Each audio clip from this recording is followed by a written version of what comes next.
Yo guys, it's CFB. Welcome back to a brand new video. Welcome back to the channel. Today we are back with another match preview for Premier League Game Week 3. We are already 3 games into the Premier League. It's already been 3 weeks, but tomorrow we're going to be talking about Chelsea versus Crystal Palace. It's the match preview for it, and we're going to get into everything. There's a lot to talk about today. There's a lot to talk about the game. About the upcoming game and stuff like that. And, you know, I still want to give my opinion on stuff that happened yesterday. So, yeah, before we get into everything, please like, subscribe, hit the bell notifications so notified every time I load a video. Also, first link in the description is my streaming channel and my second channel. Go and check that out. It'd be very much appreciated. And without further ado, let's get straight into it because, like I said, it's a match preview. Match previews tend to go on for quite a while. So, you know, we want to dive straight into it. And, you know, this is the last game before an international break. Number one, why the hell is there another international break this quickly? It's only been 3 Premier League games. For me personally, if you're going to bring in an international break, at least do it like in the, you know, at least 5 games into the Premier League season. Because my problem with these international breaks is, how are teams ever meant to keep up their form? Let's just say we win tomorrow. You know, we're on, and we win convincingly tomorrow. Yeah, by the way, we've got a little bit of form going on here. Albeit we lost against City, but I mean, at the moment, every team loses against City. You know what I mean? City first game of the season, especially with a new manager and stuff like that, a new system to get used to. It was always going to happen. Second game, Wolves, convincing. Very convincing, especially second half, convincing. And if we have a convincing win tomorrow, we've got some sort of form to build there. But then there's an international break slapped down right in the middle of it as soon as you're trying to build progress. It's so annoying. It's so annoying. But, you know, you've got to do what you got to do. It's only a week or, you know what I mean? It's only a week and then we're back with the matches. But Crystal Palace is not going to be an easy game, home or away. Luckily, we're at home. But it's not going to be an easy game. Albeit, though, Crystal Palace have played, obviously, they played 2 games this season so far. And basically, from what I can see, they lost 2-1 away on the first game of the season against Brentford. They lost 2-1 to Brentford. And then they lost 2-0 to West Ham. Now, West Ham, I can kind of understand. West Ham is, they're a decent side at the moment. They brought in a lot of good players. So that I can kind of understand. But at home, I don't know. I don't watch their matches, so I can't judge. But Brentford, I've heard Brentford have not been doing well so far this season. And they lost 2-1 to him. So then they've not had a good start. They've lost 2 on the bounce. It would be so Chelsea-like for us to lose tomorrow. It would be so Chelsea-like for us to lose tomorrow. From what I can regather, we've actually got quite a good home record against Crystal Palace. And I think we've got a good record recently against Crystal Palace. We should have a good record against Crystal Palace. Let's be real. Chelsea, Crystal Palace. No offence to Crystal Palace, but there's a big gulf in quality here. We obviously should be winning and having that run of form against Crystal Palace in general, home or away. But there was a moment in time where we were struggling against Crystal Palace, even in terms of performances.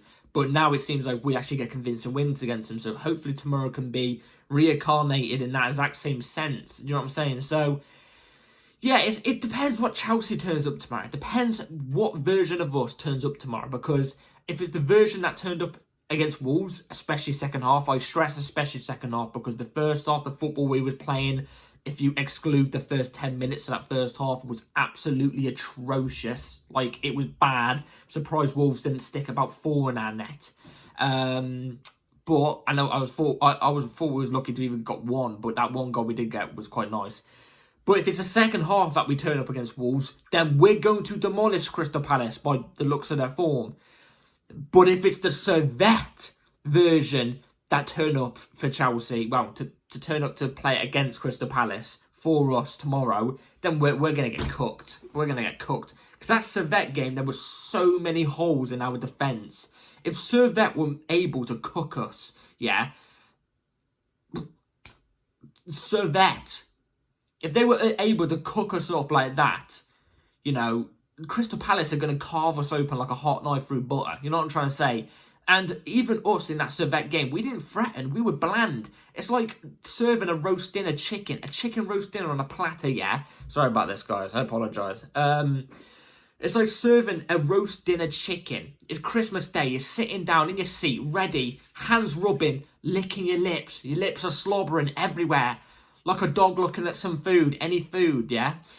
slobber going all across the place, and you take a bite of the chicken, it's dry, no seasoning, no salt and pepper. You know what I'm trying to say? There's no salt and pepper. There's nothing to it. There's not even any water to it. There's nothing in it. It's dry. That was us that turned up against Servette. And I hope that's not the version that turns up against Crystal Palace, because if that's the case, like I said, home or away, we're going to get absolutely fried. So, yeah, look, regardless of what you think about yesterday, striker or not, you know, Victor Osimhen coming in. Look, I would have loved it if it was Victor Osimhen playing in tomorrow's game. I would have loved it. Jadon Sancho has officially signed for Chelsea. There's no picture of him holding a shirt up yet, but he's not registered in time to play against Crystal Palace tomorrow. We're not even announced him yet, so that's understandable. But Victor Osimhen or not, we should be beating Crystal Palace tomorrow.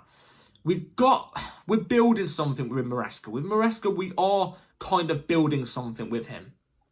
And look, it's going to take time. I know a lot of people are a bit annoyed, especially with some of the performances, like the 2 games against Servette, especially the last one. The City performance, which overall, if you look at the City performance, it wasn't as bad as what, you know, we all thought it was at the start. And plus, you've got to take into account it's Man City at the start of the season when you're trying to build a new team. Do you know what I mean? But, you know, it's not been the worst start for Maresca. He's got the job done in the Conference League. He's got a convincing win against Wolves. I'm hoping that convincing Wolves especially has given the main team, because let's be real, it's not going to be the team that played against Servette. It's going to be the main players. That's why the main players were rested against Servette, because ready for this game, because this is a way more important game. With these main players, you know, we're building something with these main players. I'm just hoping Maresca can also build the, you know, this style of play and this goodness, this togetherness and this chemistry with the second team as well. Because first team or second team, I want us to go out there and win games. You know what I'm trying to say? So, look, like I said, not an easy game at all. Crystal Palace, they've got big players. They've lost Elise. We was in for Elise, but they lost Elise now. He went to Bayern. But they've still got players like Eze. They've still got players like I forgot their striker. I forgot who that striker's called. Begins with an M. He begins with an M. Big, tall striker. I forgot what his name is. It begins with an M. But he's also quite dangerous. He doesn't look like the terrifying striker, but he is a terrifying striker. He's a very good striker. Could cause problems for a weak defence, which is what we've got. Which I hope we sort out. And I hope Maresca's done something, because we need to sort our defence out. But they've got some good players, but they've also sold some good players, and you know they've got a good manager. We'll have to see what happens tomorrow. But that's the main thing for me about tomorrow's game: the defense. Is the defense sorted? Look, I don't think in the space of a week we're going to have our defense sorted. Even against Wolves, our defense wasn't as good. But what copes for our defensive mistakes at the moment is our attack. Our attack going forward, the link up going forward and stuff like that, is at the moment really, really good. Not with our second team, with our main team, it is really good, and it kind of makes up for the goals that we're conceding, and you know the mistakes at the back, which by the way isn't good enough. We should be improving that either way. You know what I'm trying to say? So I'm hoping Maresca trying to sort something out there. It won't be solved in a week, but give it maybe 2 or 3 more match games. I'm hoping to see more improvements with the defense. But we're not going to win. We can't keep winning games 6-2, 5-1. You know, we can't keep getting these type of scoring games. It's not going to happen. It's very unhealthy in a sense. It's not going to work. We're not going to get games like that. So we need to sort out on our defence. That's the main issue, in my opinion. So, yeah, Crystal Palace perfectly have that ability to do that, to put a hot line through ball. They have that ability. They've got the players. They've got the quality.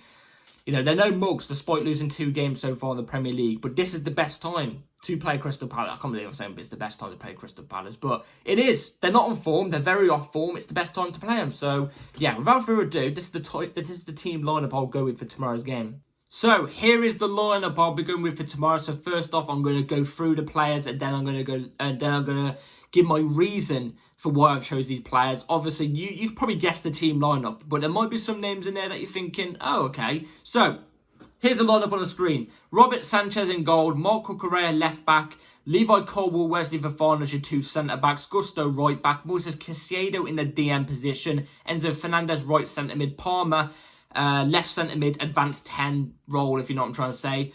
Pedro Neto off the left wing, Madueke off the right wing, Jackson as the ST. Now, let me tell you why I've chosen these players. Robert Sanchez, self-explanatory. Now, I would be one of the people maybe saying for Jorgensen to give a run. But after that Servette game I saw about Jorgensen, look, his distribution is second to none. But I don't care about a keeper that's got good distribution. I don't care. He can't save the ball. He struggled against Servette, made an absolute blunder of a mistake. It's like breakdancing in the box for some reason for Servette's second goal. So, I mean, it's a defensive mistake all round, but you know what I'm trying to say. I can't believe I'm saying that. I'd have Robert Sanchez in goal, you know what I mean? But even then, it's still not good enough. Marco Correa, left back, who will, in my opinion, be inverting into a left centre-back role. So he will be turning and making it free at the back with Levi Colwill, Wesley Fofana. He does that better than what Gusto would. Gusto's good defensively, but I wouldn't have him as a right centre-back. I'm going to be having Gusto inverting into the midfield, joining up with Caicedo. So, yeah, Correa going into left centre-back. He's the strongest option we've got. Viega, look, I think I've been a bit harsh on Viega. I've looked back on some of his performances personally because I thought I was maybe being a bit too harsh. He does some things right, but he also does some things wrong. I'm willing to give you the benefit of the doubt because he's very young and he's new to the team. So I'll lay off on his case a little bit unless he makes an absolute blunder, like clearly passes it to a player. But he's got to improve. He's got to improve. Cucurella, no doubt, in. Colwill Fofana is our best two partnership at the moment. They're the ones that have had the most game time together, especially in the Premier League at the moment. Let them keep building that chemistry because they've never played together in Chelsea Blue together as a centre-back partnership before, and they've only just been doing it recently, obviously. And it's not been very bad, but it's been bad, but it's getting better. I think it will get better per game, hopefully. If it doesn't, then we've got to have maybe conversations. Depends. But both players are definitely in, no question. Tosin and Badiashile get nowhere near the lineup, especially Badiashile. Again, Tosin's kind of got that, you know, new to the team type of thing about him. So, yeah, Gusto, I've already gone through it. Inverting into midfield. I'm just hoping he doesn't blow his hamstring. Every time he inverts into the midfield, I always think he's going to blow his hamstring. Look, to be fair, overall, I'm not happy with the inverted thing. I'm very simple. I'd rather just do straight fullbacks. Left back, right back, or left wing back, right wing back. I'm simple. Just keep it old school. But this is the way Maresca plays. Maybe he might switch it if it actually doesn't work and it actually shows as a failure in the next couple of games. Then maybe he might switch it because at that point clearly the system don't work. He does come across as somebody who would switch it, but you know you can't say it's not working. You can't say it is working because it's too early to judge. But Gusto, there's no doubt about it. He does get caught out defensively sometimes, and it's nothing to do with him defensively or going forward. It's just because he's caught out in the midfield too much and it leaves too much space in behind, you know, for teams to attack. They heavily target that right-hand side because there's always a gap there. So I think that's the main reason why our defence isn't so great at the moment. But it's nothing on Gusto. It's just because he's always in the midfield, which isn't his fault in a sense. But I'd have him there, obviously, because Reece James isn't even available and I would not have the Sassy right back. No. Caicedo, self-explanatory. Lavia is still out. He's not fully injured. It's a minor injury. Maresca said he's managing the system, so fair enough. He might be on the bench tomorrow, I don't know, but Caicedo DM. Enzo, right centre mid as well, self-explanatory. He's way better than Dewsbury Hall. Again, Dewsbury Hall, I guess you've got to give him time to ease into the team, but he's not been good as of late. Enzo Fernandez, higher quality. Also in this role, he is a bit further back. He does bomb up forward a little bit, but you expect that from an 8. But majority of the time, he can play deep. He can see the whole pitch. He can make things connect. Palmer, as the 10, you're probably wondering, but where's Felix? Felix got a great goal in his debut against Wolves. Yes, that is true. You're probably thinking also, maybe, where's Nkunku? Look, I feel like without the signing of Victor Osimhen, I think Nkunku's going to be used as a striker now until we actually get a proper number 9, and then I think Nkunku will go back into that 10 type of role. But, you know, Nkunku hasn't been great as of late. I don't think he's been bad, but I don't think he's been amazing. I think he's been good, but under the level that Nkunku we know he has. Do you know what I'm trying to say? And look, I wouldn't have him in the 10. Felix as well, maybe it's a bit too early, but at the same time, I think Palmer was so good against Wolves. We only saw 15 minutes of Felix. It's nothing towards Felix. I thought he did well. But Palmer, he was brilliant against Wolves. You've got to keep that form up, so he's going to go in the 10. Vice versa for Pedro Neto. We cannot have Mudryk starting on the left. Pedro Neto was very vital for when we came on. I explained that. I think one of the main reasons why we ended up winning that game and we saw the connection up front just start clicking like mad was because of the sub of Mudryk for Neto. Neto changed the game up as well. So fair play to Neto. He gets a start, no doubt. Madueke, I don't even have to say. Don't take the Servette performance from Madueke into account. I forgot to mention as well the pitch at Servette was awful.